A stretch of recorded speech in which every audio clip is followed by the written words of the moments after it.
tous, j'espère que vous allez bien, que vous n'êtes pas morts sous la canicule. Non, parce que nous, il nous avait dit qu'on devait mourir sous la canicule, alerte rouge et tout. Et en fait, il y a rien. Voilà, on est resté à 31. Ouais, non, aujourd'hui, il fait un peu plus chaud, mais bon, franchement... Non, vraiment, la météo, c'est un peu comme tout, hein, ça part en brioche. Donc, j'espère que ça va. Donc, aujourd'hui, nous allons faire international. Oui, parce que finalement, j'ai réussi à avoir un peu des infos diverses et variées sur les parties du monde autres que les USA et Israël, Gaza. Mais bon, j'en ai aussi. Hein. Donc, avant de commencer, je voulais parler, parce que j'ai vu que j'avais de nouveaux, enfin, je n'ai pas eu des tonnes, mais j'ai eu de nouveaux abonnés. Donc, pour ceux qui me regarderaient, de mes nouveaux abonnés, je suis shadowbanné sur YouTube. Voilà, que ce soit clair. Donc, si je fais pas beaucoup de vues, c'est parce qu'en fait, ils veulent pas me référencer. Voilà, parce que moi, je censure rien. Voilà. Donc, moi, je suis sur Crowdbunker et je suis sur Odyssey aussi. Voilà, ils aiment bien me censurer, enfin, me shadowbanner, enfin, je sais pas ce qu'ils font, enfin, ils me mettent de côté. Donc, peut-être que vous recevez même pas les notifications. Du coup, quand je sors une vidéo, alors j'en sors 2 par semaine. Voilà, que ce soit clair. Et voilà, je suis fiché YT. YouTube. Ils veulent pas de moi, YouTube. Donc, à part des trucs, voilà, 600 vues, parce que du coup, Marseille, personne ne l'aime, mais tout le monde la regarde. C'est un peu paradoxal. Sinon, je fais pas de vues.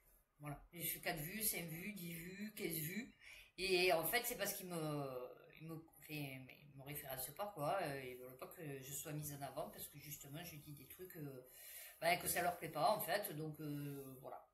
C'était juste pour signaler aux nouveaux qui me regarderaient, aux nouvelles, que en fait je suis shadowbanné sur YouTube, ça fait longtemps. Et donc pour ceux qui me rejoindraient, je suis alors apolitique, apartisane. Je ne crois plus en rien ni en personne. Voilà, que ce soit clair. Donc religion, non. Parti politique, non. Association, façon de parler, quoi, écologiste et tout, non. Je suis tout anti-moi. D'ailleurs, c'est pour ça que je m'appelle la Gauloise réfractaire. C'est pas pour rien. Donc je voulais dire aussi que je vais mettre un peu plus de vidéos du coup sur Marseille. Hein, toutes les vidéos que je mets sur TikTok en fait. Parce que je sais qu'il y en a qui n'aiment pas TikTok. Donc les vidéos que je mets sur TikTok, je vais les mettre aussi sur ma chaîne. Voilà. Et puis sur une autre chaîne que j'ai aussi sur YouTube.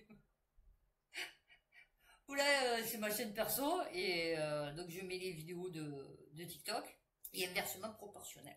Aujourd'hui, nous allons faire international. Donc, pour ceux qui verraient cette vidéo et qui voudraient me voir sur TikTok, je suis sur Endedra, E-N-D-E-D-R-A. Voilà, c'est Yamafoukas, hein, en profil. Bon, je suis un peu malade. Je tiens pas là. La sympathie. Donc, il faut que je change ma photo de profil. J'en ai fait faire une par Snapchat. Elle est vachement bien. Je vais la mettre, mais j'ai pas eu le temps. J'ai pas que ça soit choquant. Parce que vu ma photo de profil qu'il y avait là, et celle que Snapchat m'a faite, ça n'a aucun rapport à la choucroute. Alors, j'ai fait une espèce de rangement. On va parler des États-Unis. Un truc qui m'a fait rire, mais alors, c'est pas rigolo, hein, à la base. Mais je me dis, est-ce que, c'est paradoxal, là aussi. Je me dis, est-ce que je la laisse à la fin? Du coup, c'est rigolo. Enfin, voilà. Et ouais, je vais la laisser à la fin. Donc, on va partir sur la Chine. Voilà, encore une bonne nouvelle hein, pour les Occidentaux, dont nous. Média 24. Comment lutter contre la Chine qui construit des centrales nucléaires à 1,84 € le watt quand la France paie le double, les États-Unis près de 14. Je sais pas quoi. 14 quoi? Alors 14 fois plus ou 14 $? Non, ils payent 14 $ l'électricité? Non, c'est pas possible. Mais comment ils payent par mois? Enfin, je veux dire, ils sont pleins de trucs électriques. Le coût du nucléaire neuf.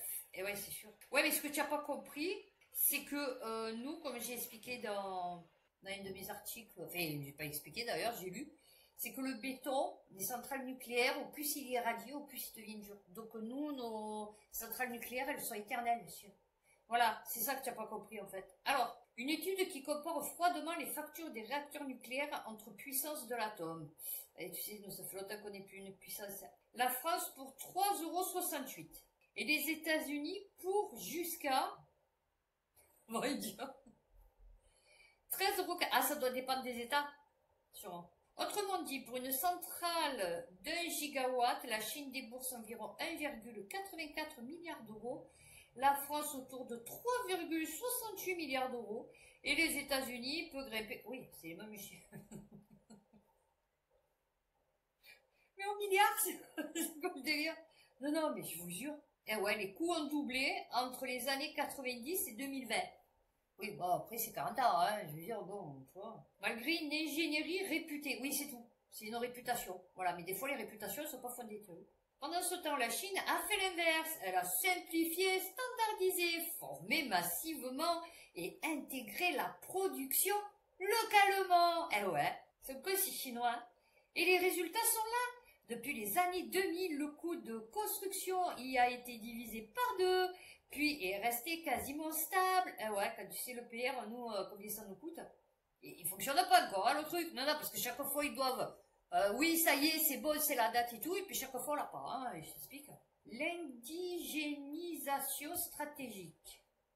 Fabriquer localement tout ce qu'on peut, éviter les composants importés à coût élevé, maîtriser la chaîne du béton jusqu'au réacteur. Et ouais, ah bah c'est sûr qu'ils font tout, eux. Eux, ils sous-traitent pas, ouais, je t'explique. Hein. À droite, à gauche, à l'autre bout de la planète. Alors, la Chine a d'abord importé quelques réacteurs étrangers, comme les CPR-1000, inspirés du modèle français, puis a progressivement digéré les technologies. Résultat, une capacité à produire en série, avec des ingénieurs, des ouvriers et des pièces 100% locaux. C'est le rêve. Tu as vu, voilà, c'est un peu comme quand on te dit, ouais, tu as vu un monde sans pollution, sans machin et tout, tu te dis, ouais, jamais de la vie. Eh ben, eux, oui, ils peuvent le faire, tu vois. Puis quand tu lis, tu te dis, ah ouais, tu vois. Putain, ça serait bien collé ici, tu vois. Substituer les composants importés par du local a permis de baisser drastiquement les coûts. Ah non, nous, ça grandit. Nous, tu n'as pas compris, ça grandit. C'est pas compris. Nous, on fait l'inverse. Eh ouais, c'est une affaire d'industrialisation. Eh oui. Et à ce jeu, la Chine semble avoir 30 ans d'avance. Oh, bah écoute, un signal d'alarme pour la France? Non, parce qu'il dit, reste un des rares pays occidentaux à avoir conservé une filière nucléaire active. Mais t'inquiète, ça va pas durer. Et oui, Flamanville a dépassé les 13 milliards d'euros. Pour une puissance de 1,6 gigawatts, soit plus de 8 euros, oui, c'est ça, 8 euros par watt. 4 fois plus cher que les chiffres chinois. Même avec les nouveaux EPR2 annoncés à Penly et Bugey, le pari de la relance reste suspendu à la maîtrise des coûts. Ouais, c'est ça. C'est-à-dire que l'argent, il est tellement détourné, tu vois, pour un truc que tu payerais ailleurs, par exemple, tu dis n'importe quoi, une merde, 15 euros. Eh ben, ici, pour installer, je sais pas, une suspension, je ne sais rien, enfin, bon, tu vois, même le truc le plus basique, ici, 15 euros. Tu vas dans les autres pays, c'est 2 euros, 3 euros. Tu sais pas pourquoi. Ben, en fait, parce que le mec qui va décider du prix, déjà, il se dit, ouais, je vais faire une belle marche, tu vois, voilà. Et ensuite, comme ils vont le sous-traiter à une entreprise qui va le sous-traiter à une autre, tout ça pour poser une suspension. Et donc, du coup, ben, la suspension, elle est mal posée. Et en plus, ça t'a coûté la peau du cul. Voilà. L'atome low cost, un levier de puissance, ben ouais, on se fout qu'elle soit low cost, c'est la même, hein. Mais tu vois, c'est low cost, tu te dis, ouais, les services, c'est pas les mêmes.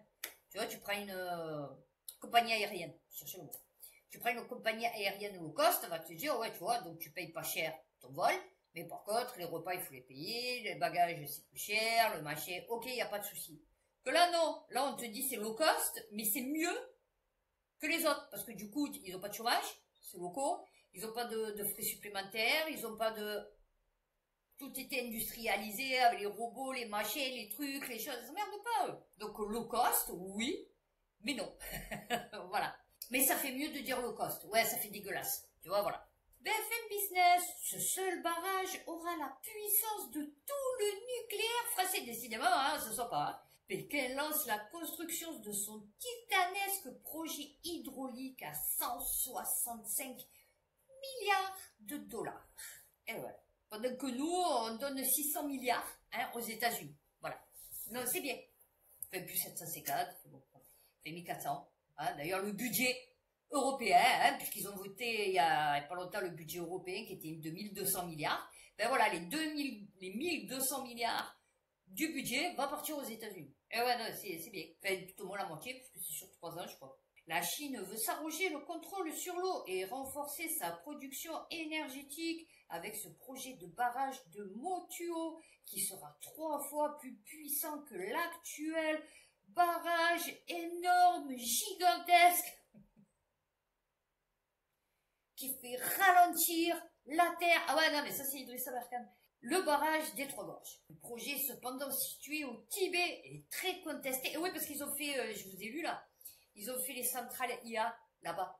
Parce qu'il y a les data centers et tout, parce qu'en fait, là-bas, comme il fait froid, donc du coup, ils ont installé leur usine là-bas, et donc à mon avis, ils doivent avoir besoin d'eau. Donc voilà. 600 gigawatts, soit quasiment l'équivalent de la puissance nucléaire française entière. Juste pour un petit truc. Ah oui. Eh oui, installe plus de panneaux solaires que le reste du monde entier réuni. Et maintient en contrepartie la construction d'usines thermiques employant du charbon. Ah oui. Ah ben il faut tout, hein. Ben, il faut ce qui les arrange, hein, en fait. Hein, voilà. 193 projets menés par le pays, qui, une fois terminés, pourraient rapporter jusqu'à 270 gigawatts d'électricité. Bon, je sais pas de quoi ça correspond.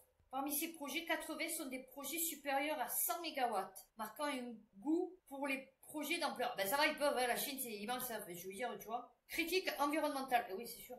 Ouais, ma fille, tu vois, quand ils ont construit les pyramides, ils n'avaient pas des ONG, tu vois, eux, pour dire, ouais, putain, tu vas péter le sable du désert. Machu Picchu, les mecs, ils se sont pas fait chier, ils ont rasé la colline. Tu vois, il n'y avait pas les ONG pour dire, oh putain, attention, tu es en train de raser la colline. Tu vois ce que je veux dire? Voilà. Pour Motuo, le fleuve qu'il détourne plonge donc au Tibet et en Inde notamment. Ah oui, voilà, non, je pense que c'est surtout l'Inde qui est pas content. La Chine souligne qu'il ne doit y avoir aucun effet négatif en aval. En aval. En amont, en aval. Ouais, d'accord, ok. Mais l'Inde a déjà rappelé qu'elle ferait le nécessaire pour protéger ses intérêts. Ah, la Chine vit depuis longtemps dans la crainte d'un manque d'eau alors que sa population de 1,4 milliard, faux, hein. J'avais fait un article, je vous avais parlé, sur NTD France, que justement il manquait 400 millions, hein, donc ils sont plus que milliards, d'habitants ne bénéficient que de 6% des réserves mondiales. Ouais, mais t'inquiète, ils vont se démerder. Ils vont créer de l'eau. Ouais, non, parce que là, ils ont déjà créé le soleil. Hein, je vais te dire, ils peuvent bien créer une lune et de l'eau. Hein, bon, tu vois. Non, c'est bien, voilà. Alors, là, on a fini sur la Chine. Ah non, parce qu'on va se faire découper en deux. Ensuite, on va partir donc sur Gaza. Le Parisien, distribution d'aide à Gaza. Paris demande l'arrêt des activités de la fondation humanitaire gérée par Israël et les États-Unis. Non mais la tête qu'il a ce mec. Bravo. Non sérieux, hein. Je voulais pas faire une analogie avec, tu vois, un autre truc, tu vois, une comparaison, mais effectivement il a une tête de bite, tu as vu. Oh, excusez-moi, mais vraiment, c'est horrible. Ah ouais, non, mais vraiment, vraiment. Et puis l'expression et tout, tu vois, c'est... Ah ouais, non. Cette guerre doit cesser, les armes doivent se taire et laisser place à un cessez-feu durable. Oui, en sachant que on continue à livrer des armes à Israël. Oui, non, voilà. C'est pour ça que moi, c'est pas possible. Vous voyez, je peux pas, dissonance cognitive, j'y arrive plus. Donc tu peux pas me dire, oui, je veux la paix, alors que tu livres encore des armes à Israël. Enfin, je veux dire, bon, tu vois, voilà. Donc au moins la crédibilité, tu vois. Je demande la cessation, la distribution militarisée de l'aide humanitaire a entraîné un bain de sang dans les fils de distribution à Gaza. C'est un scandale, c'est honteux et cela doit cesser. Bon. Ok. 4 vols humanitaires de prévus. Ok. Reconnaissance de l'État. Alors il a dit oui, après il a dit non, Macron. Ouais, non, parce que bon, la première fois il savait pas, donc il a dit oui. Et la deuxième fois, on l'a un peu renseigné, il a dit non. Voilà. Et là j'ai pris ça parce que Le Monde, après des vidéos montrant des otages israéliens amaigris, visiblement affaiblis, diffusés par le djihad islamique et le Hamas, Benjamin Netanyahou a aussi fait appel à la Croix-Rouge pour fournir de la nourriture et un traitement médical aux otages. Le Hamas a conditionné l'accès. Ok, c'est pas ça. Alors attendez, c'était pas ça le truc. En fait, non, parce qu'ils avaient montré donc les images, vous savez, à la télé marché et tout, et donc vous aviez la réaction, et en fait ils l'ont enlevé. Et donc je voulais vous montrer la différence de traitement de l'information. Mais il y a pas, je crois qu'il n'y a pas là. J'aime pas les informations, bon c'est pratique, mais j'aime pas parce qu'ils modifient, vous voyez, ils changent, des fois l'article disparaît, et donc du coup c'est compliqué, voilà. Donc là c'était sur la réaction qu'il y a eu après la diffusion des images des otages, que c'était un scandale, que c'était inhumain, machin et tout. Et là, par contre, oui, alors CO2, qu'on est tiré sur des femmes et des enfants. Voilà. Hein. Non, parce que les autres, ils sont amaigris, affamés, ce que tu veux, mais ils sont toujours amis. Tu vois, voilà. Tandis que là, non, ils sont Allez, on continue donc sur pas direct, mais Israël-Palestine. Yabil a dit, Maroc, une marche dénonce la famine dans la bande de Gaza et soutient la Palestine. Des milliers de manifestants ont battu le pavé ce dimanche à Rabat en soutien à la Palestine et contre la famine qui sévit dans la bande de Gaza. À l'initiative du Front marocain de soutien à la Palestine et contre la normalisation. Bah oui, surtout que Mohamed Sid, il est à fond. Il est vraiment à fond. Lui, Israël. Ah oui, vous voyez pourquoi je suis censuré sur YouTube? Voilà. Parce que je sors des trucs comme ça, vous voyez. Moi, je dis ce que je pense. Voilà, celui qui n'est pas content ne me regarde pas. Et YouTube, si vous me censurez, me censure. Moi, je m'en fous. De toute façon, moi, à la base, c'était pas pour être monétisé. Donc, je m'en fous royal. On continue. Une bonne nouvelle. Alors, peut-être pas pour nous. Du coup, on va avoir un peu plus de monde que d'habitude. Euronews, le grand remplacement, c'est maintenant. Des dizaines de milliers d'Israéliens quittent leur pays pour la Grèce, Chypre et le Portugal. Non, ouf. Non, parce que nous, on en a déjà beaucoup. Non, mais pas des juifs, je parle à toutes des personnes étrangères à la France. Selon les chiffres officiels, 82 000 Israéliens ont quitté le pays en 2000. Ah oui, mais ça, c'est les meilleurs. Tu vois, ça, c'est comme quand il y a quelqu'un qui meurt, tout rapidement, tu vois, encore jeune et tout, dans la force de l'âge et tout. En fait, c'était les mieux, tu vois. C'était les plus gentils, les plus solaires, les plus empathiques, les plus... Eh ben là, c'est pareil. Là, c'est les meilleurs qui se cassent. Tu vois, d'Israël. Ce qui fait qu'en Israël, il va rester que bon, les vieux qui ne voudront pas partir, parce que du coup, ils sont là, bon, voilà. Et que les fous furieux, des drogués, des psychopathes, qui a eu des postes traumatiques, là, je sais pas quoi. Là, ça va être merveilleux, ce pays va être merveilleux. Et puis là, je vais vous dire, ils vont éradiquer les Gazaouis. Là, c'est mort. Vous vous rendez compte déjà ce qu'ils font? Alors, pas tous les Israéliens et pas tous les Juifs. Hein. Mais vous vous rendez compte ce qu'ils font à la population là-bas déjà chrétienne, machin et tout, ils en ont rien à foutre, ils te crachent dessus et tout, faut bosser l'enfer hein, pour tout le monde. Et en plus, là, vu tout ce qui s'est passé, moi je vous dis, ils sont partis pour les rayer de la carte.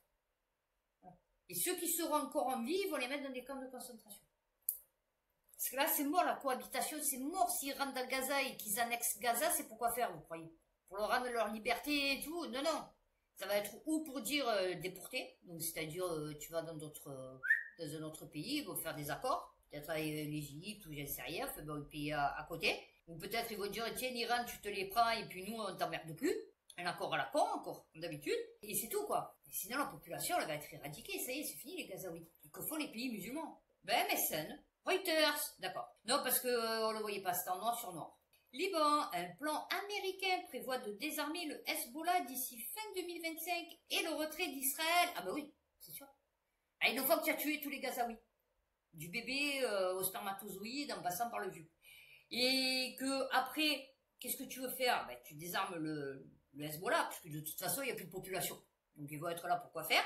Et donc du coup, ben ouais, après tu te retires. Voilà. Après, tu fais rentrer les entreprises américaines pour qu'ils reconstruisent, qu'ils forent, voilà, sur les terres des Palestiniens. Et ouais, logique. Les États-Unis ont présenté au Liban une proposition visant au désarmement du Hezbollah d'ici la fin de l'année, à la fin des opérations militaires israéliennes dans le pays et au retrait de Tsahal de 5 positions dans le sud, selon une copie de l'ordre du jour du cabinet libanais. Ah bah oui, bien sûr. Ils ont approuvé uniquement les objectifs du plan. Oui, ils ont approuvé le plan. Non, parce qu'un plan, normalement, c'est pour avoir des objectifs. On est OK quand tu fais un plan. Tu vois, c'est justement, on peut dire, bon, tu vas faire ça, ça, ça, pour un objectif. Hein, un résultat. On est OK. Donc, celui-ci avait approuvé uniquement les objectifs du plan, mais ne l'avait pas discuté dans son intégralité. Ouais, moi, ça me bat les bonbons. Ah, tu veux savoir s'ils vont te donner des pépettes, c'est ça? Le Hezbollah n'a pas non plus commenté la proposition pour le moment, mais 3 sources politiques ont déclaré à Reuters que les ministres du groupe et leurs alliés chiites avaient quitté la réunion du cabinet de jeudi pour protester contre des discussions sur le sujet. Oh bon, oui, Atta ne donne pas assez de pépettes. Le ministre iranien des Affaires étrangères, Abbas Araghchi, a déclaré mercredi à la télévision d'État qu'il ne s'agissait pas de la première tentative de désarmer le groupe. Non, mais tu vois, il va lui donner les pépettes. Je vous jure, c'est juste une question de pépettes maintenant, c'est tout. La phase 1 du plan exige que le gouvernement de Beyrouth, j'allais dire. Mon Dieu, quel malheur. De Beyrouth publie un décret dans les 15 jours pour s'engager à désarmer complètement le Hezbollah d'ici le 31 décembre 2025. Au cours de cette phase, Israël cesserait ses opérations militaires terrestres, aériennes et maritimes. La phase 2 prévoit que le Liban commence à mettre en œuvre le désarmement dans un délai de 60 jours, le gouvernement devant approuver un plan détaillé de déploiement de l'armée libanaise pour soutenir le plan visant à placer toutes les armes sous l'autorité de l'État. Au cours de la phase 2, Israël... attendez, on en a pour un moment. Hein. Alors, au cours de la phase 2, Israël commencerait à se retirer des positions qu'il occupe au sud Liban et les prisonniers libanais détenus par l'État hébreu seraient libérés en coordination avec le comité international de la Croix-Rouge. Donc la Croix-Rouge est au courant. Ok. Au cours de la phase 3, dans un délai de 90 jours, Israël se retirerait des 2 dernières positions qu'il détient et un financement serait garanti pour commencer à déblayer des décombres et remettre en état des infrastructures au Liban. Voilà. Qu'est-ce que je viens de dire? Je suis trop forte. Vous voyez, c'est pour ça que j'ai châteaubanné sur YouTube. Voilà. Parce qu'en vérité, j'ai tout compris. Au cours de la phase 4, dans un délai de 120 jours, les armes lourdes restantes du Hezbollah seraient démantelées, y compris les missiles et les drones. Alors, attendez, puisqu'on y est. Ah ouais, non, puisqu'on y est. Au cours de cette phase, les États-Unis, l'Arabie Saoudite, la France, le Qatar et d'autres États amis organiseraient une conférence économique pour soutenir l'économie libanaise et la reconstruction. C'est un truc de fou. Ils vont dans des pays, te les saccagent, et après, ils viennent donner de nos sous, c'est nos sous, pour reconstruire un pays qu'ils ont dévasté. Et nous, on se retrouve avec l'immigration, on se retrouve avec l'insécurité, on se retrouve avec du chômage, on se retrouve avec de l'inflation, on se retrouve avec... Ah, c'est bien, on continue. Je suis fatiguée. France 24. Réfugiés soudanais, l'Égypte facilite les retours volontaires. Ah bon oui. Attends, il faut accueillir les Palestiniens. Ils peuvent pas accueillir tout le monde, hein. Et surtout en Égypte, c'est pas non plus...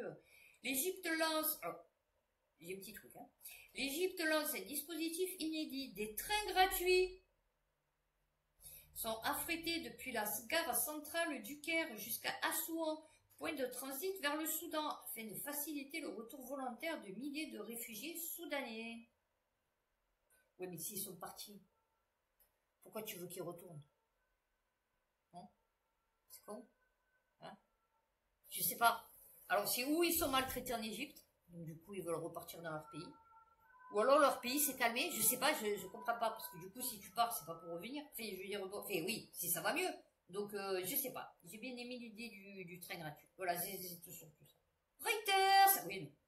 L'ONU accuse le M23 d'avoir tué 319 civils en juillet dans l'est de la RDC. Oh bon, il s'en fout ici des bamboulas. Oh bon, oui, on a plein des bamboulas. Mon Dieu, que des bamboulas, des bamboulitos et des bamboulitas. Ah ouais, non, il n'y a que de ça. Ah oui. Kinshasa. Les rebelles du M23 ont tué au moins 48 femmes et 19 enfants. Ces chiffres s'appuient sur des témoignages directs. Ah, l'un des bilans humains les plus élevés documentés. Oui, mais tu l'as pas documenté puisque c'est des oui-dire.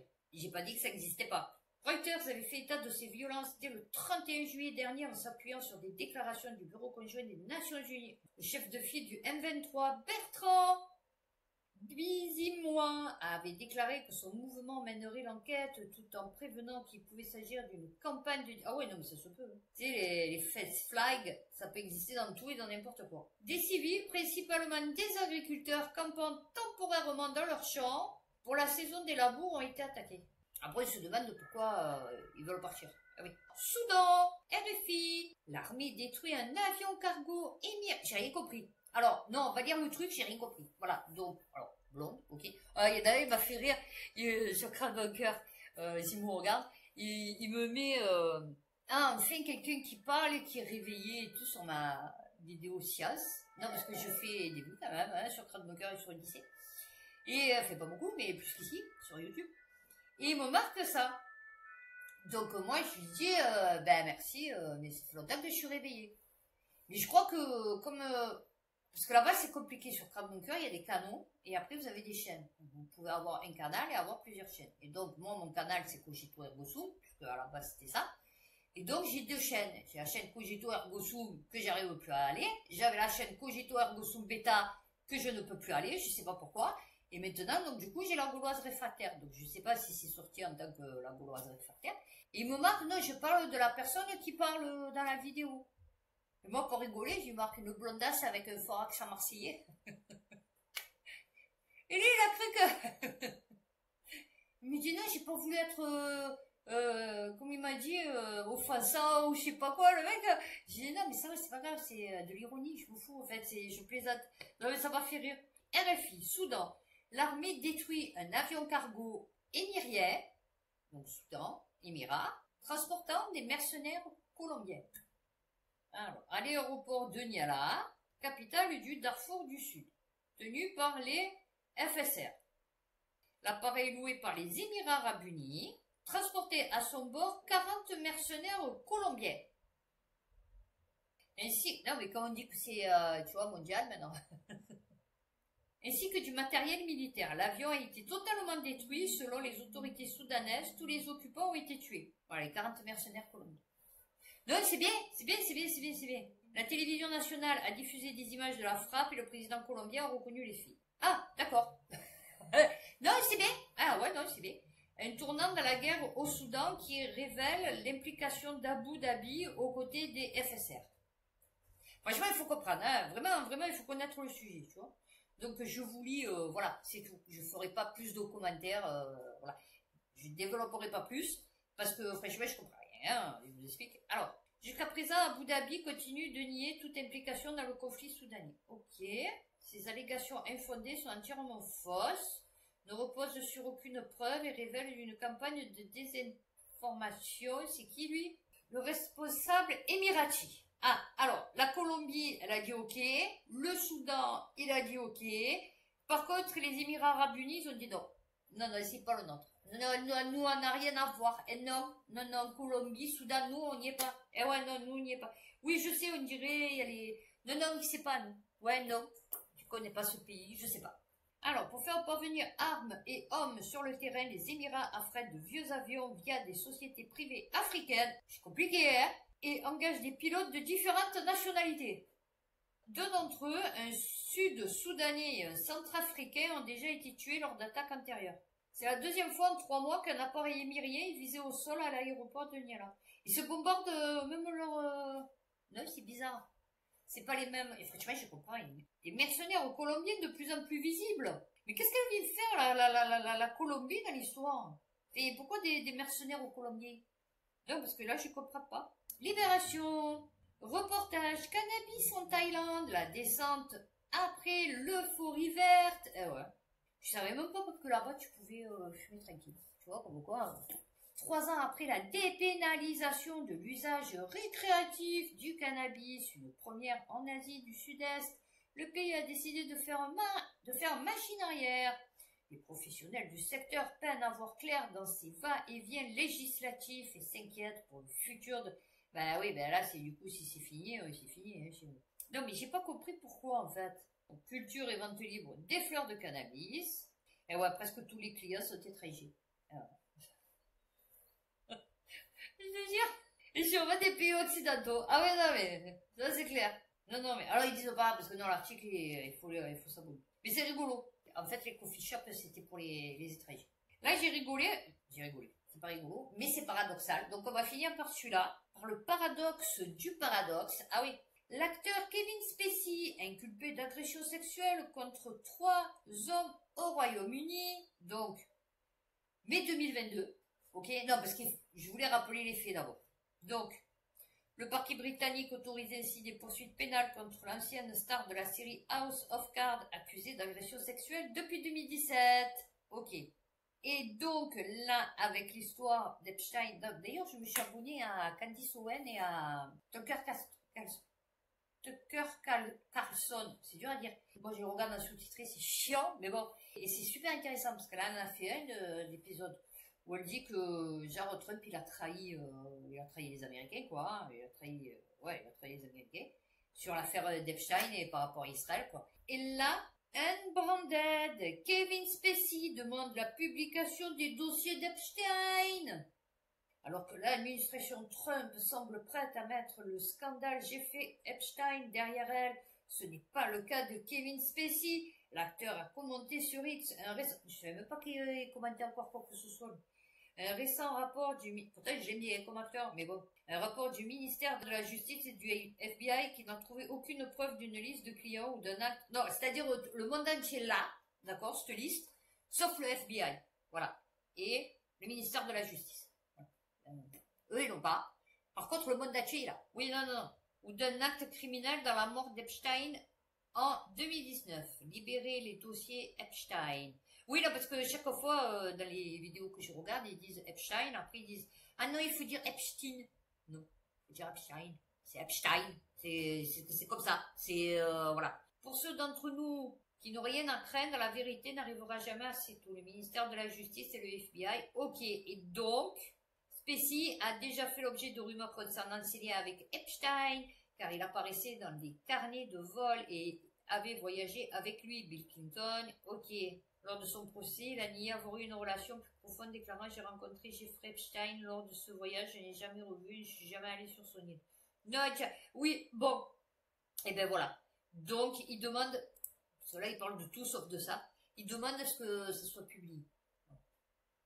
Alors, c'est ou pour dire, ouais, regardez, j'y suis allé que 142 fois, hein, alors que les autres, c'est des milliers de fois. Ou alors, c'est pour dire, j'y suis, mais bon, il y en a d'autres, hein, voilà, donc du coup, je suis pas le seul con de l'histoire. Ou alors, il y a des soucis. Ah ouais, non, mais, voilà. Donc, j'ai trouvé que c'était assez rigolo de terminer par ça, parce que vous voyez, comme quoi, hein, des fois, on se retrouve avec des situations où on a un agresseur sexuel qui demande à ce qu'on publie des carnets où il y est dessus et qu'il est allé voir les moulettes mineures. Ah ouais, non, non, non, les moulettes mineures sur une île paradisiaque. Oui, voilà. Donc j'espère que cette vidéo, bah écoutez, vous aura plu, vous aura informé, vous aura fait passer quand même un bon moment, malgré les informations assez dégueulasses que vraiment on écoute en ce moment, c'est vraiment horrible. Donc prochaine vidéo, bah du coup science. Et ben d'ici ma prochaine vidéo, prenez soin de vous, faites attention à vous et puis à bientôt pour une prochaine vidéo.